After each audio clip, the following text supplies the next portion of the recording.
को नमस्कार। सभी संतों ने मिलकर, महात्माओं ने मिलकर एक यज्ञ किया था और यज्ञ में ये निर्णय हुआ, सभी संतों ने निर्णय किया कि ब्रह्मा विष्णु महेश तीनों में सतोगुण की मात्रा किसमें अधिक है, तो जिसमें सतोगुण की मात्रा अधिक होगी उसी को इस यज्ञ का फल या श्रेय मिलेगा। तो इसके लिए भृगु ऋषि नियुक्त हुए। भृगु महात्मा को भेजा गया। भृगु महात्मा सबसे पहले शंकर भगवान के पास गए और शंकर भगवान एकांत में शिव पार्वती अपनी कुछ आपस में बातें कर रहे थे, जाना मना था और भृगु ऋषि को परीक्षा लेनी थी। अंदर चले गए और ऊंचे स्थान पर बैठ गए।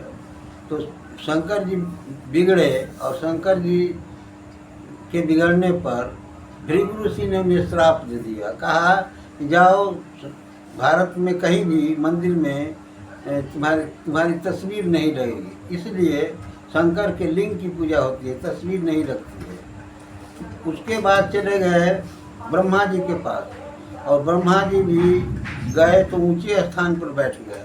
ब्रह्मा जी भी उनके ऊपर बिगड़ गए, भृगु ऋषि के ऊपर। एक तो आया और ऊंचा स्थान पर बैठ गया, हमसे भी बड़ा हो गया, तो उनको भी श्राप दे दिए कि जाओ, तुम्हारा भी कहीं तस्वीर मंदिर में, हिंदुस्तान में नहीं लगेगा मंदिर में।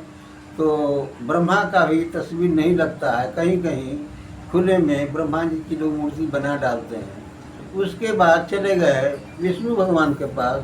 विष्णु भगवान को लक्ष्मी जी पैर दबा रही थी, जाते ही एक लात जमा दिए, मार दिए। और तब विष्णु भगवान ने क्या किया कि विष्णु भगवान ने कहा कि बेटा, मेरा हृदय कठोर है और तुम्हारा पैर कोमल है। वो इतना कहकर पैर दबाने लगे।